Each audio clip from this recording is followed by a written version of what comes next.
Germany এম্বাসির ইন্টারভিউয়ের এক্সপেরিয়েন্সটা কম। বেশি question করে না, আমার কাছে জাস্ট 3টা কোয়েশ্চেন করছিল। ইউনিভার্সিটি অফ সাইবার জায়গাতে 1 ইয়ার কমপ্লিট করেছি। আমার অলওয়েজ ট্রাই করবো পাবলিক কাজের জন্য যদি বাজেট থাকে। আমার কোয়েশ্চেনটা একটু বেশি করছিল, যেহেতু আমি মিডিয়াম নাকি একটু টিউশন ফি বেশি, তো 10 লাখের মতো তো রাখতেই হবে। মিডিয়াম প্রসেসিং আসলে আমি বলবো সব কান্ট্রি থেকে অনেক ইজি আর কি বলতে গেলে। হ্যালো এভরিওয়ান, আজকের ভিডিও অনেক অনেক স্পেশাল, কারণ আজকে আমাদের সাথে যে গেস্ট হিসেবে আছে সে হচ্ছে মালয়েশিয়াতে ব্যাচেলর করে। তো মালয়েশিয়াতে ব্যাচেলর 1 ইয়ার কমপ্লিট করার পর হচ্ছে জার্মানি চলে গেছে এবং এখন জার্মানিতে গিয়ে পড়াশোনা শুরু করে দিয়েছে আর কি।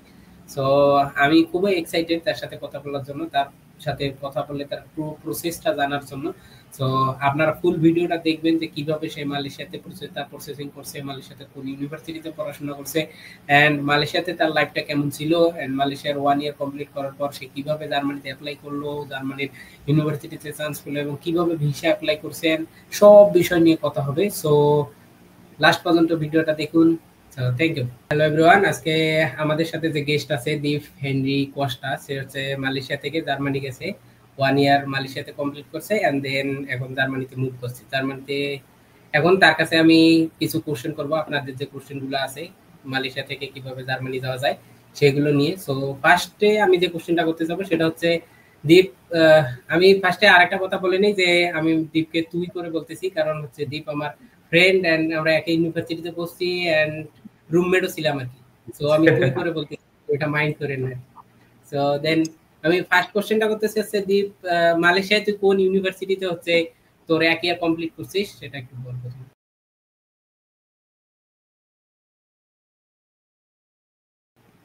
হ্যাঁ, আমি মালয়েশিয়াতে ইউনিভার্সিটি অফ সাইবার জায়গাতে 1 ইয়ার কমপ্লিট করেছি আমার। সো আমার ছিল সেশন ছিল 2023-এর অক্টোবর সেশন ছিল। ওই সময় আসলে আমরা দুজনে অলমোস্ট একসাথে প্লেন দিয়ে আসছিলাম। সো আমাদের একসাথে আসা হয়েছে। সো এটাই আর কি। মালয়েশিয়াতে শেষ করে মালয়েশিয়া ইউনিভার্সিটি সাইবার জায়গাতে 1 ইয়ার শেষ করা হয়েছে। মালয়েশিয়াতে মানে মালয়েশিয়াতে আসার অ্যাপ্লিকেশন প্রসেসটা কিভাবে করছে আর কি?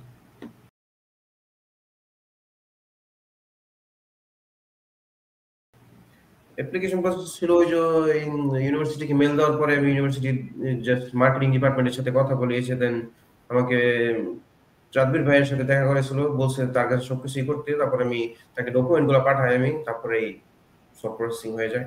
আমার অলমোস্ট 1 মাসের মধ্যে সব হয়ে গেছে। ইএমজি সহ একদম, ভিসা সহ একদম সব কমপ্লিট। সো এটাই 1 মাসে কমপ্লিট। আচ্ছা আচ্ছা। আর তোর মানে এডমিশনের সময় কি কোনো ইংলিশ সার্টিফিকেট লাগছিল কি লাগেনি?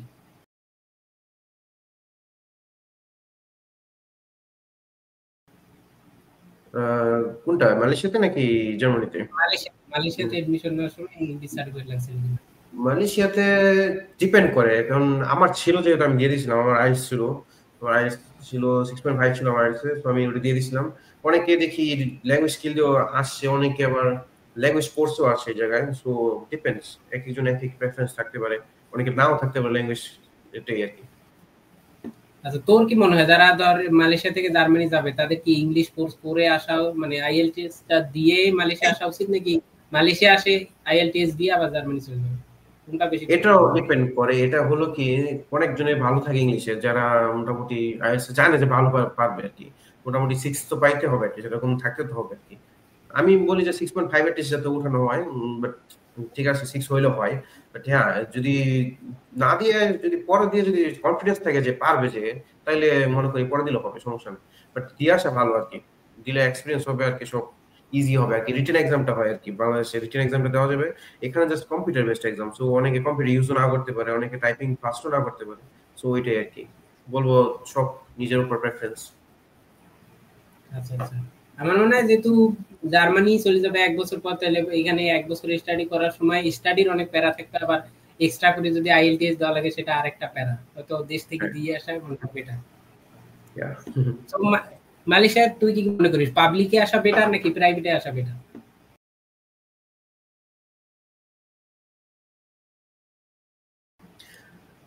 এটা হলো যে আমি বলি অলওয়েজ ট্রাই করবো পাবলিক কাজের জন্য যদি বাজেট থাকে। অনেকে বাজেট থাকে না জানি। এখানে সিস্টেম নাকি পাবলিক, অনেক ইউনিভার্সিটি মানে অনেক দেশে ইউনিভার্সিটি পাবলিক গুলো অনেক কম টিউশন ফি থাকে বা টিউশন ফি থাকেই না মোটামুটি বলতে গেলে। সো কিন্তু মালয়েশিয়াতে ডিফারেন্ট, এটা পাবলিক ইউনিভার্সিটিতে আরো বেশি টিউশন ফি, জাস্ট খালি ইন্টারন্যাশনালদের জন্য, তাদের লোকালদের জন্য না, বাট ইন্টারন্যাশনালদের জন্য অনেক বেশি টিউশন ফি, যেটা দেওয়া অনেক কষ্ট হয়ে যায়। বাট যদি থাকে তাহলে আমি বলবো পাবলিকে আসাই বেটার, না থাকলে জাস্ট মিডিয়াম র্যাঙ্কিং একটা ইউনিভার্সিটিতে আসলে মালয়েশিয়াতে এনাফ, কোনো প্রবলেম নেই, যাওয়া যাবে। আচ্ছা, মানে মালয়েশিয়ার যে মানে জার্মানি যেতে যে ইউনিভার্সিটি গুলো এইচ প্লাস বা এইচ মাইনাস এরকম একটা ক্রাইটেরিয়া থাকে, তো মালয়েশিয়ার কোন ইউনিভার্সিটি গুলো এইচ প্লাস বা এইচ মাইনাস এইগুলো কিভাবে খুঁজে বের করতে পারবে বা বুঝতে এটা পারবে হলো কি, কিভাবে? মালয়েশিয়ার most of the university H plus minus, কারণ এটার মধ্যে বেশিরভাগ ইউনিভার্সিটি ডিপ্লোমা প্রোভাইড করে, যেটা অফিসিয়ালি রেকগনাইজ না, আর কিছু কিছু কোর্স আছে যেগুলো রেকগনাইজ না জার্মান অথরিটিস দ্বারা। আর যদি চেক করতে চায় অনেকে, তাহলে আমি বলবো যে আনাবিন ডট কি জানি একটা ওয়েবসাইট আছে, ওই আনাবিন ওয়েবসাইট একটা সার্চ দিলে হবে গুগলের মধ্যে, ওইটা প্রথম ওয়েবসাইটটি আর কি আসবে। ওইটার মধ্যে গিয়ে 3 নম্বর অপশন আছে ইনস্টিটিউশনস এর মধ্যে গিয়ে কান্ট্রি সিলেক্ট করে মালয়েশিয়াতে দিয়ে তারপরে দেখলে বুঝতে পারবে যে কোন কোন ইউনিভার্সিটি আছে আর কি। আমি যেটা করছি ইউনিভার্সিটি সাহেব যেতে যারা আমরা করি আর কি, ওইটাও এইচ প্লাস মাইনাস এর মধ্যে, মানে বেশিরভাগই এইচ প্লাস মাইনাস থাকে। সো এটাই। যেহেতু তুই এইচ প্লাস মাইনাস থেকে গেছিস বা যাইতে পারছো, তাহলে এইচ প্লাস মাইনাস কোনো ম্যাটার না আর কি। হ্যাঁ, ম্যাটার না, ডিপেন্ড করে, কারণ ওই যে ডিপ্লোমা কোর্স থেকে যাওয়া যায় না আর কি, এটা আর কি। ডিপ্লোমা থেকে হ্যাঁ, অনেকে যায় না। এইটা ডিপ্লোমা থেকে, মানে ডিপ্লোমার অনেকে ভাবে যে ডিপ্লোমাতে 1 বছর করে বা ডিপ্লোমাটা কমপ্লিট করে জার্মানি চলে যাবে, এটা কি পসিবল কিনা? এটা এখনো পর্যন্ত আমি কাউকে দেখি নাই করতে, সো আমি বলবো এটা পসিবল না, বাট এটা আশাও রেখে আসার দরকার নেই। বাট এটা আর কি, আসলে ব্যাচেলর আসা দরকার যদি জার্মানি যাওয়ারই উদ্দেশ্য থাকে। তো এটাই আর কি। আচ্ছা আচ্ছা আচ্ছা। এখন মানে জার্মানি যেতে যে তোর ডকুমেন্ট গুলা লাগে, বা মালয়েশিয়া থেকে কি কি এক্সট্রা ডকুমেন্ট লাগে?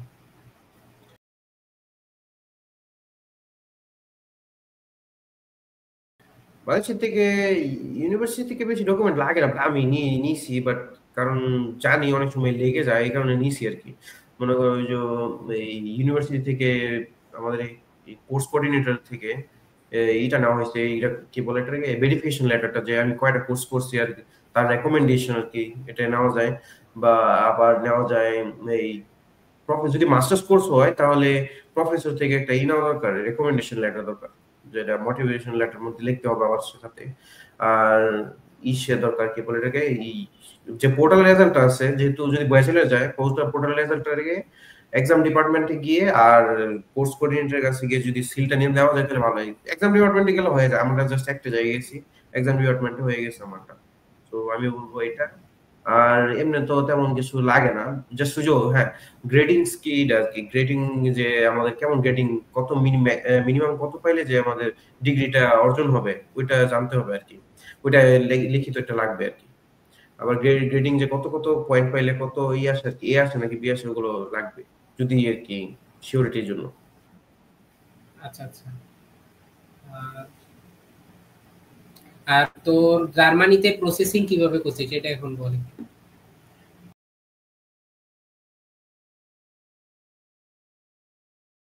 হ্যাঁ, জার্মান প্রসেসিং আসলে আমি বলবো সব কান্ট্রি থেকে অনেক ইজি আর কি বলতে গেলে, নিজের কিছু তেমন কিছু করতে হয় না।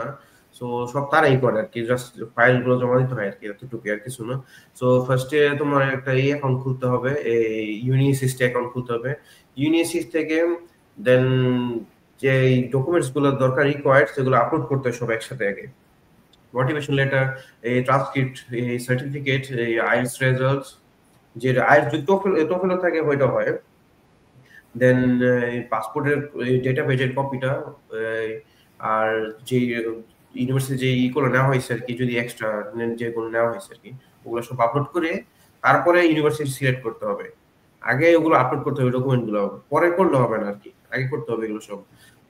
এটাই আর কি, প্রথমে আপলোড করার পরে যখন ইউনিভার্সিটি কিন্তু টাইম নেই অনেক, বলতে গেলে অলমোস্ট ডেডলাইনের কিছুদিন আগে কয়েকটা অফার লেটার দিয়ে দেয়, আবার কিছু কিছু ডেডলাইনের পরে দেয়, মানে ইসের আর কি, এই ডেডলাইনটা যখন শেষ হয় আর কি।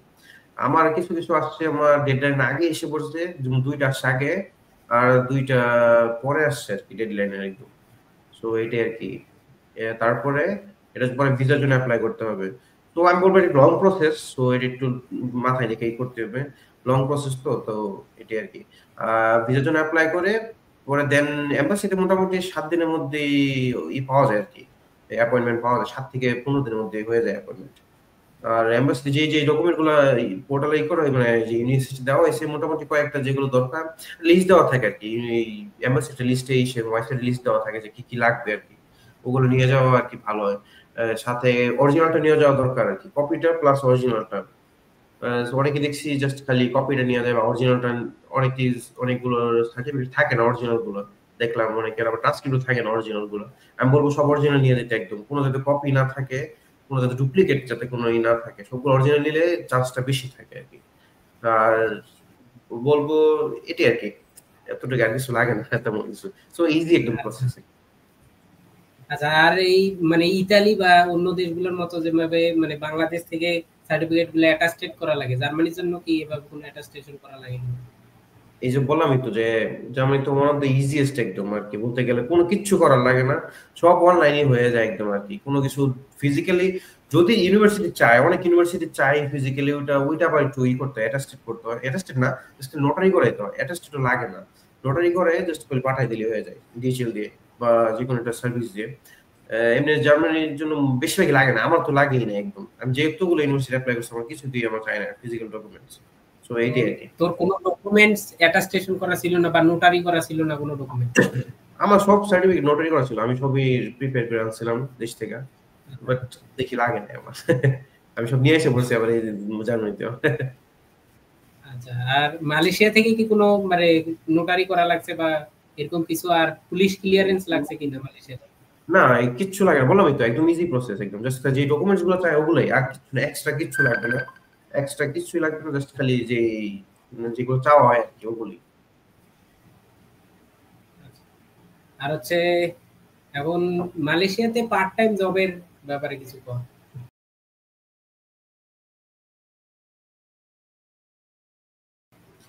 আহ, মালয়েশিয়াতে আসলে পার্ট টাইম জব বলতে গেলে পাওয়া যায় যদি লিঙ্ক থাকে আর কি, অনেকে বলবে যে পাওয়া যায় না, বাট লিঙ্ক থাকলে আমি মনে করি হয়ে যায়, একদম ইজি প্রসেসটা একদম, বাট এটাই আর কি, লিঙ্ক থাকতে হয়, অনেকে থাকে না, জাস্ট যেহেতু নিউ যায় একদম মালয়েশিয়াতে, সো এটাই আর কি, আমি বলবো মালয়েশিয়াতে এখন পার্ট টাইম জব খুবই কম,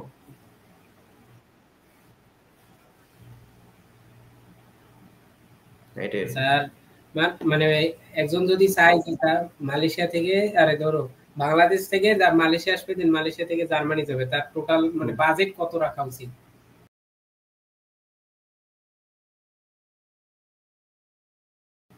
ধর একটা মিনিমাম মিডিয়াম বাজেট, রেঞ্জের ইউনিভার্সিটিতে আসবে, দেন বাজেট।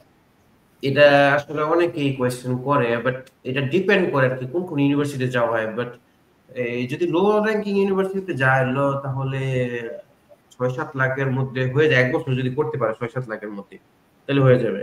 আর যদি মিডিয়াম র্যাঙ্কিং হয় তাহলে, যেমন আমার কস্টিং একটু বেশি পড়ছিল, যেহেতু আমি মিডিয়াম র্যাঙ্কিং একটু টিউশন ফি বেশি, তো 10 লাখের মতো তো রাখতেই হবে মিনিমাম এক বছর বাজেট। পড়াশোনা করার জন্য 10 লাখ টাকা লাগবে। হ্যাঁ, মালয়েশিয়াতে লাগবে আর কি, যদি আর কি ইসের থেকে যেতে চায় আর কি, মানে যে মিডিয়াম র্যাঙ্কিং ইউনিভার্সিটি থেকে, যেহেতু এখন টিউশন ফি আরো বাড়তেছে, ইউনিভার্সিটি দেখলাম অনেক ইউনিভার্সিটি বাড়াই দিয়েছে টিউশন ফি, এটা আর কি। অনেক ইউনিভার্সিটি 2025 সালে আর কি ওদের টিউশন ফি বাড়াই দিছে। হুম। তো এই যে 10 লাখ টাকা, এটা কি লিভিং কস্ট সহ নাকি লিভিং কস্ট ছাড়া, শুধু ভার্সিটির কস্টই 10 লাখ? এটা লিভিং কস্ট সহ হইতে পারে, যেমন লিভিং কস্ট এক বছরের মধ্যে 2 লাখের মধ্যে লিভিং কস্ট তোলা যায় আর কি, মানে 2 লাখের মধ্যে হয়ে যায়। সো 8 লাখে যদি বাজেটটা করতে পারে ইউনিভার্সিটির, তাহলে 2 লাখ এক্সট্রা লিভিং কস্ট হয়ে যায়, তো টেনশন নেই, কোনো কাজও করতে হয় না তেমন। আর যদি কাজ করে তাহলে তো আর লিভিং কস্ট লাগলো না, তো আর কম বাজেট হয়ে গেল যদি কাজ পাওয়া যায় আর কি। পার্ট টাইম জব পায় তাহলে পার্ট টাইম জব দিয়ে মোটামুটি লিভিং হুম। কস্টটা কভার দিতে লিভিং কস্ট পারবে। উঠানো যায়, লিভিং কস্ট প্লাস খাওয়া দাওয়ার অর্ধেক উঠানো যায় মোটামুটি আর কি, উঠাইলে হবে। আর যদি অনেক কাজ করে একটু বেশি তাহলে উইটা যায়, দণ্ডে উঠে যায়। ওভার এই যে, আর সিজিপিএ মানে কত রাখা লাগবে, ধর যদি জার্মানির ইউনিভার্সিটিতে অ্যাপ্লাই করতে চায় তাহলে সিজিপিএটা তার ফার্স্ট ইয়ারে কত রাখা উচিত? থ্রি জিপিএ আমি বলবো, যেটা আমার পার্সোনাল রেকমেন্ডেশন, 3 এর উপর রাখা।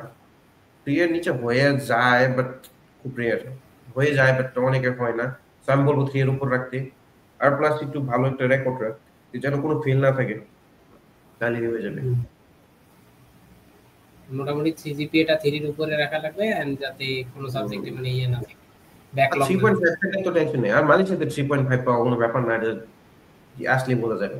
খুবই ইজি একদম, 3.5 পাওয়া কিছুই না, এটা অনেক ইজি, মালয়েশিয়ার এডুকেশন মোটামুটি ইজি আরকি।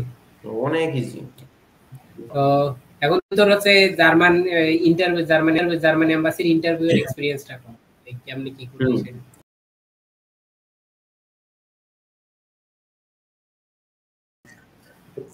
আসলে আমার আসলে বেশি কোয়েশ্চেন করে না, আমার কাছে জাস্ট 3টা কোয়েশ্চেন করছিল যে আমি এই কলেজে কয় কয় বছর ছিলাম আর কি, আমার রেজিডুয়াল হ্যাবিচুয়াল আর কি পিরিয়ডটা কত ছিল আর কি। সো আমি বলবো সবাইকে 1 বছর করে এটলিস্ট থাকতে মালয়েশিয়াতে, কারণ এটা অনেক ইম্পর্টেন্ট। অনেকে 6 মাসের মধ্যে এপ্লাই করে, যাদের আমি দেখছি হয় না, অনেকে রিজেক্ট খায়। সো আমি বলবো 1 বছর এটলিস্ট থেকে পরে এপ্লাই করার জন্য, যেটাই হোক আর কি, যেভাবে এপ্লাই করা।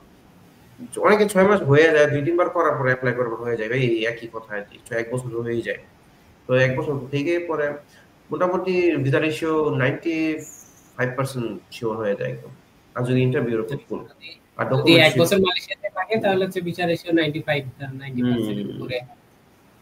অনেকে বলে যে মালয়েশিয়াতে এখন নাকি ভিসা হইতেছে না, তাইলে এটা আসলে যে দেখা যাচ্ছে অনেক ইন্টারন্যাশনাল স্টুডেন্ট বেশি ঢুকতেছে একদম, প্লাস আমরা যারা জার্মান এম্বাসিতে অ্যাপ্লাই করে তারা মোটামুটি বেশিরভাগই আমরাই আর কি, তাদের জন্য তো আর ভিসা লাগে না তেমন একটা পড়াশোনা করতে। সো আমরা এই জাস্ট অ্যাপ্লাই করি এই জায়গায়, সো তারা একটু দেখতেছে একটু বেশি কঠিন করে দিতেছে, আস্তে আস্তে স্টুডেন্ট বেশি অ্যাপ্লাই করতেছে। আমার দেখা মতো অলমোস্ট 5-6 জন অ্যাপ্লাই করছে আর কি, যেটা দেখলাম আমি। আমাদের ইউনিভার্সিটি থেকে অলমোস্ট আরো করবে দেখলাম আমি, 3 জন করতেছে, আরো 3 জন চেনা পরিচিত আর কি। তো হুম, কঠিন হবে আর কি, আস্তে আস্তে আরো কঠিন হইতেছে। আর ডকুমেন্টস চাইবে আর কি, আস্তে আস্তে ডকুমেন্টস রিকোয়ারমেন্টস বাড়বে, প্লাস এই দেখবে তুমি ঠিক মতো ক্লাস করতেছো কিনা, অনেক কিছু চাবে আর কি, আর ডকুমেন্টস একটা অনেক চাবে আস্তে আস্তে। বাট সেদিন এখন এমন তোর কঠিন হবে না, এত কঠিন হবে না। তো ইন্টারভিউতে ব্যাপার তো বেশি কিছু জিজ্ঞেস করে নাই আর কি, বাংলাদেশেও তো অত কিছু এই জিজ্ঞেস জিজ্ঞেস করে না। করছিলাম আমি কতদিন ছিলাম, আর তারপরে আমার জিজ্ঞেস করছিলাম আমি কি ক্রেডিট ট্রান্সফার করতেছি নাকি, কারণ এটা এক্সপ্লেন করতে হবে, তারা জানে কিন্তু আমি যে ক্রেডিট ট্রান্সফার করতেছি না, বাট তারা আমার জিজ্ঞেস করছে, যেহেতু একটা আমার দেখতেছি আমার ইংলিশ স্কিলটা কেমন ছিল আর কি, দেখছে যে আমি বলতে পারবো না কিছু।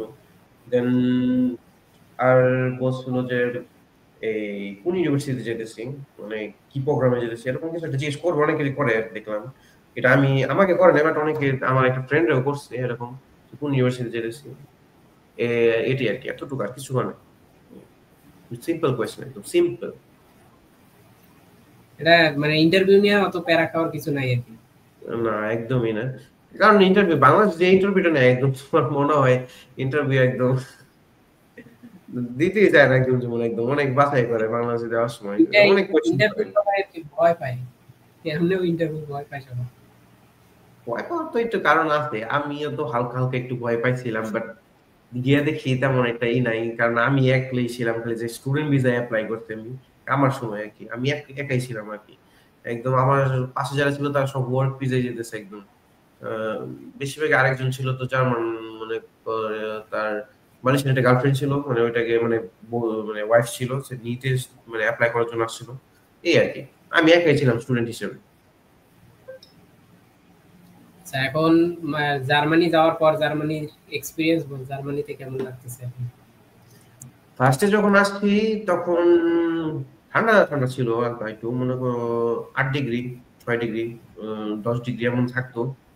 এটা আসলে নর্মাল আর কি, এই জায়গায় কিছুই না, এটা ওঠানামা করেই। এই যে আস্তে আস্তে সামার আসতেছে, এখন সামার, যেহেতু সামার সেমিস্টার আমি অ্যাপ্লাই করছি, যে সামার সামার আসতেছে, সামারে মোটামুটি 20 ডিগ্রির মতো যায়, এখন 22 ডিগ্রি চলতেছে আমার এখানে মাগরিবের মধ্যে, 22 ডিগ্রি চলতেছে। আজকে অনেক গরম আর রোদও অনেক বেশি পড়ছে।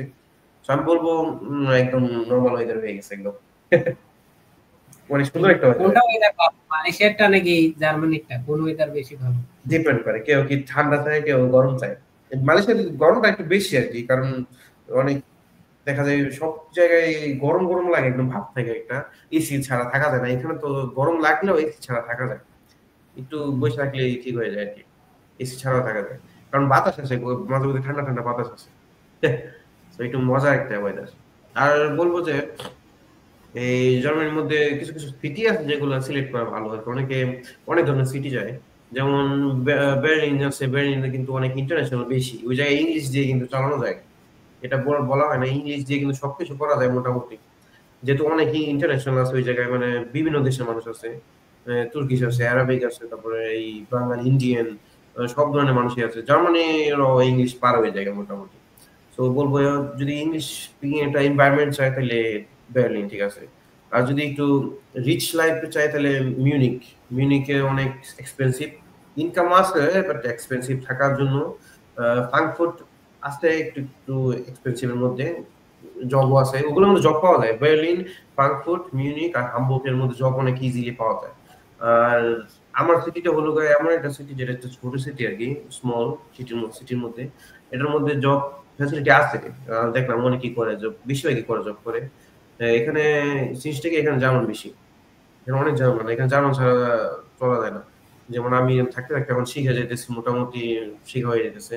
আর নর্মালি ক্লাস করলে এরকম ল্যাঙ্গুয়েজ ক্লাস থাকে সবার, জার্মান ল্যাঙ্গুয়েজ ক্লাসও শিখা হয়ে যায় আর কি আস্তে আস্তে। অ্যাটলিস্ট C1 পর্যন্ত শেখাবে ইয়ার মধ্যে, ইউনিভার্সিটি এই 3 বছরের মধ্যে C1 পর্যন্ত কমপ্লিট করাবে একদম। তো আমি তাহলে তো বলবো বেটার। এখানে আসলে, এটা আর কি, এখানে C1 অনেকে পাস করে না, বাট B1 পর্যন্ত অ্যাটলিস্ট কমপ্লিট করা যাবে। B1 পর্যন্ত কমপ্লিট করলে না ওই সবকিছু মোটামুটি চলা যায় আর কি। বাট C1 পারা ভালো আর C1টা পারলে মোটামুটি কথা বলা একদম ফ্লুয়েন্টলি কথা বলা যায়, এটাই আর কি। আচ্ছা আচ্ছা, সো দ্যাটস ইট। আর আর কোনো যদি কোশ্চেন থাকে তাহলে আমি আপনাদের দ্বীপের আইডি মেনশন করে দেবো, আপনারা চাইলে ওর সাথে কন্ট্যাক্ট করতে পারেন। ভিডিও নো কমেন্টে প্রবলেম। আমি দিয়ে দেবো। তো যদি কোনো কোয়েশ্চেন থাকে করা যায়, সমস্যা নেই, যেটা আমি ফ্রি থাকি আমি অ্যান্সার করে দেবো, সমস্যা নেই। আর যদি যদি কোনো কোয়েশ্চেন থাকে মেরে গেছে বলতে পারেন, আমাকে পরে বলে দিলে আমি পরে টেক্সট করে দিব পরে সময় হইলে। জাস্ট এটাই আর আচ্ছা, কি। ঠিক আছে। So that's it. এটা ভিডিওটা আমি এখানে শেষ করতেছি। আপনাদের যদি ওকে, আরো কোনো কোশ্চেন থাকে তাহলে নেক্সট হয়তো আর কোনো দিন আরো একটা ভিডিও করা যাবে ইনশাআল্লাহ। ওইটাই।